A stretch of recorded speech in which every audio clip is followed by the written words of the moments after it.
Bismillahirrahmanirrahim. Assalamualaikum warahmatullahi wabarakatuh. Perkenalkan, nama saya Muhammad Farhan Alba dengan NIM 12130300085 dari kelas 1N2B ingin mereview singkat dari mata kuliah Ilmu Negara.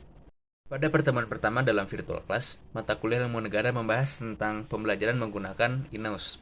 Pada pembelajaran pertama, membahas mengenai pembelajaran yang disampaikan dalam INOS dapat diakses berupa makalah atau modul atau video dan PowerPoint.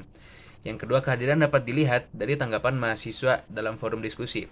Kemudian, waktu pengerjaan tugas dalam 1 minggu, di mana mahasiswa dapat mengerjakan sekaligus absen pada hari apa saja, selama tidak lebih dari hari kita kuliah pada waktu itu.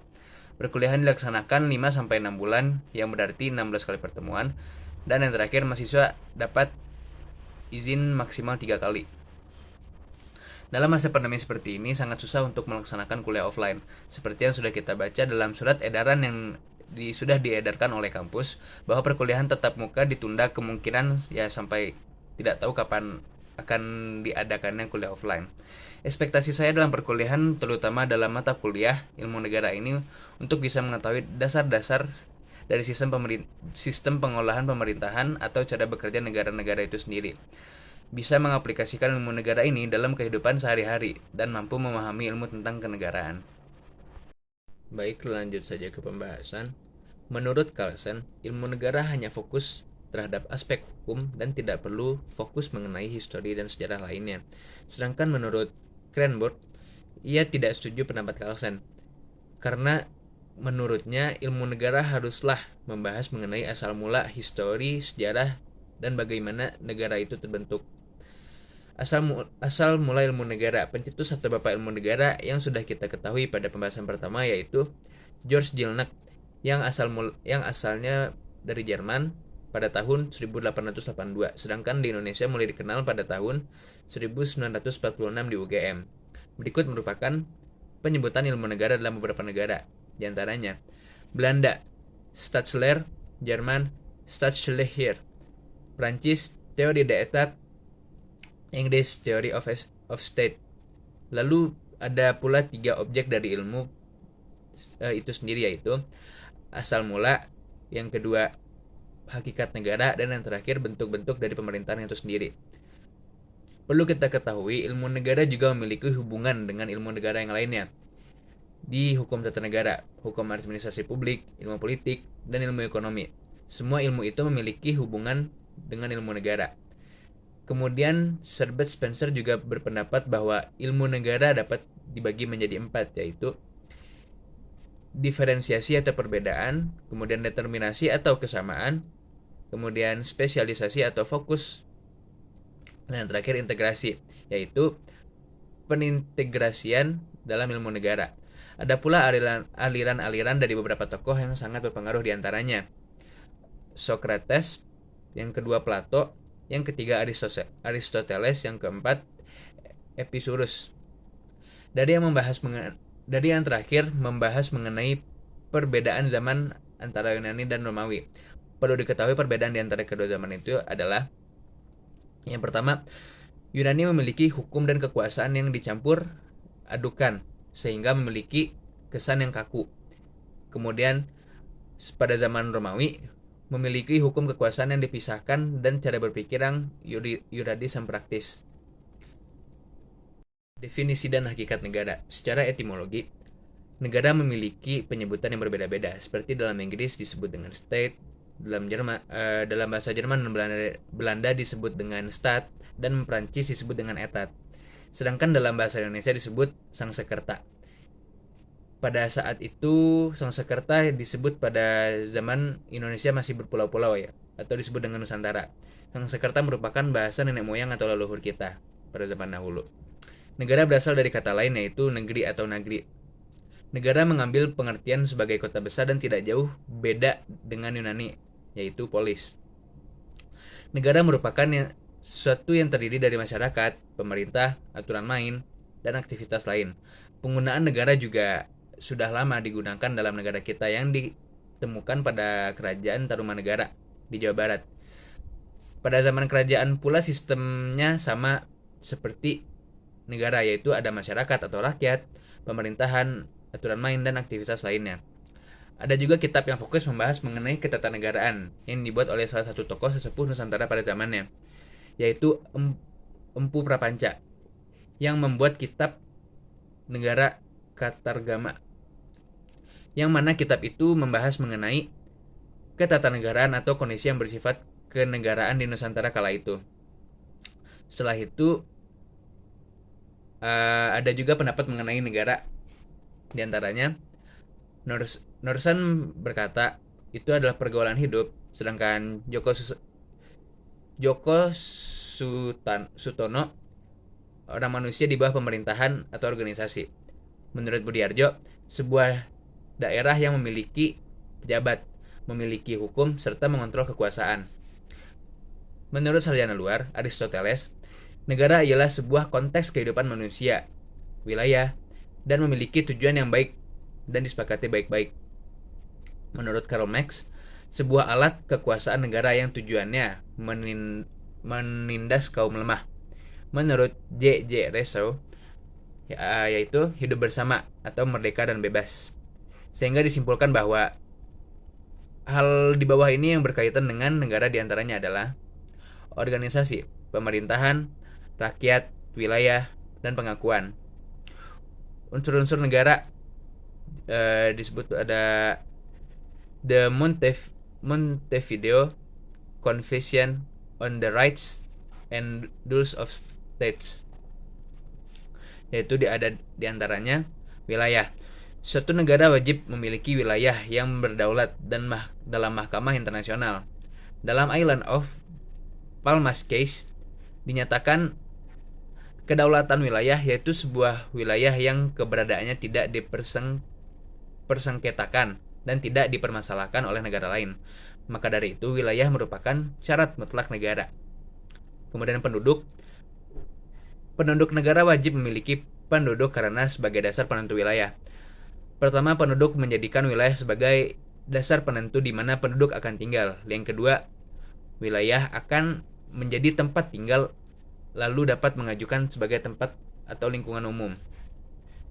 Kemudian pemerintah merupakan unsur yang paling berkuasa atas seluruh wilayah maupun penduduk atau rakyatnya, yang merupakan syarat mutlak atas keberadaan negara itu sendiri, yang bersifat asli, tertinggi, dan tidak terbagi-bagi. Yang terakhir adalah pengakuan. Pengakuan terbagi menjadi dua. De facto merupakan bahasa Latin yang memiliki arti pernyataan atau sesuai dengan pernyataan. Maksudnya, dilihat dari wilayah tersebut apakah layak atau tidak dijadikan sebuah negara. Sedangkan de jure ialah pengakuan secara hukum dan diakui dalam hubungan internasional. Berikutnya, hubungan internasional kemampuan untuk mengadakan hubungan dengan negara lain. Kedaulatan eksternal inilah yang menjadi salah satu kewenangan negara dalam melakukan hubungan internasional. Suatu negara harus memiliki rakyat, wilayah, dan pemerintahan untuk mengatur rakyatnya, juga hubungan dan pengakuan dari negara lain. Berikutnya yaitu teori negara. Teori negara formal. Sebuah negara yang pernyataannya sesuai dengan kenyataan atau fakta yang bersifat normatif dan yuridis. Pada teori ini lebih menekankan terhadap suatu peningkatan dan pembangunan negara tanpa meninggalkan pernyataan atau fakta-fakta lainnya. Kemudian teori negara kapitalis. Menurut Adam Smith, negara memiliki peran kecil terhadap negara itu sendiri yang nantinya hanya akan sebagai social service atau pelayanan publik. Teori negara menurut Marxis.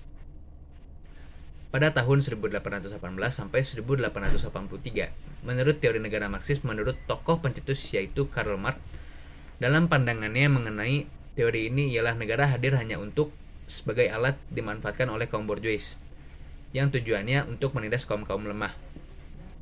Sedangkan menurut teori negara Bonapartis tidak jauh berbeda dengan pandangan Karl Marx.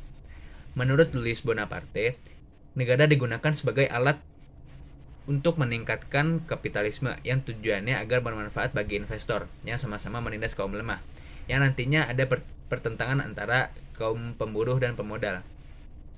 Kemudian teori pluralis. Teori ini merupakan pandangan yang melihat negara sebagai instrumen netral pada para aktor sosial politik yang menguasai atau mempengaruhi negara.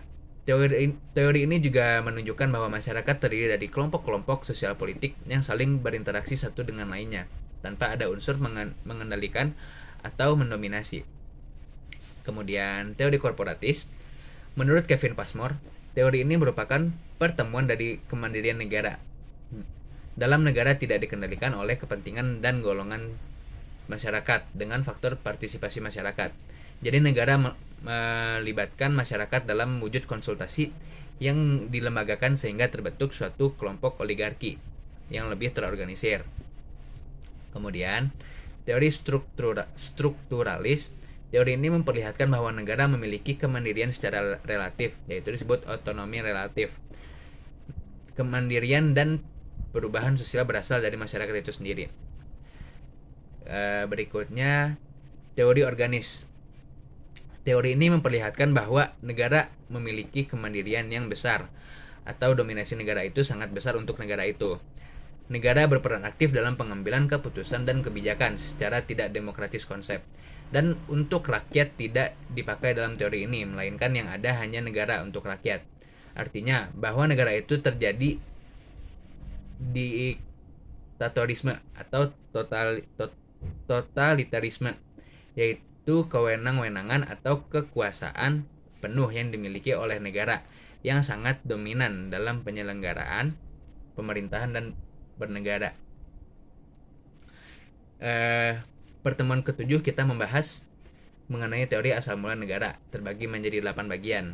Pada pertemuan kali ini kita membahas 4 bagian terlebih dahulu. Berikut uraian yang bisa saya sampaikan. 1. Yunani kuno. Era ini merupakan titik awal terbentuknya suatu bangsa. Beberapa tokoh lahir pada masa ini, antara lain Socrates. Berbicara tentang sifat manusia, dia percaya bahwa tanpa bantuan orang lain, manusia tidak dapat hidup mandiri atau sendirian. Manusia membutuhkan lebih banyak kebijaksanaan atau pelatihan untuk hidup dengan bijaksana dalam pandangannya. Asal mula negara didasarkan pada kodrat manusia atau kodrat manusia yang mendambakan pergaulan, kemudian kedamaian, dan pengaturan hidup.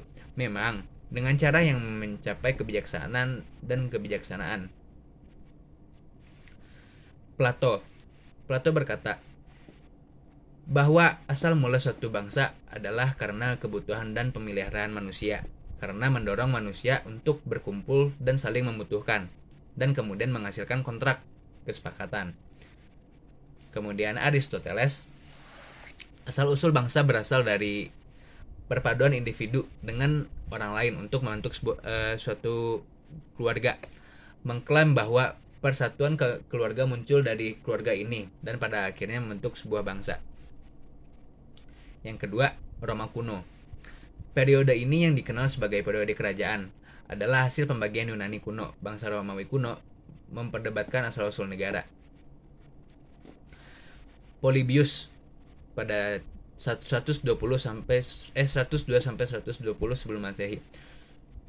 Polybius percaya bahwa suatu bangsa muncul sebagai akibat dari tirani atau tirani raja yang tinggal di suatu wilayah. Kemudian orang-orang di wilayah itu membuat perpecahan baru dengan aturan dan tanda. Dan kemudian lahirlah siklus panjang dan kemudian lahirlah negara yang menganut konstitualisme. Yang ketiga, abad pertengahan ini terbagi menjadi 2 abad, yaitu pra-Renaissance dan pasca-Renaissance. Pada zaman dahulu, suatu daerah dikuasai oleh pemuka agama dan kelangsungan hidupnya harus berdasarkan apa yang dikatakan oleh para tokoh agama. Kemudian datang periode pasca Renaissance. Setelah itu tokoh pasca Renaissance yaitu Niccolo Machiavelli, Jean Bodin, Francisco Suarez, Hugo Blasius, dan Thomas Hobbes. Berikutnya zaman pencerahan. Rasionalisme.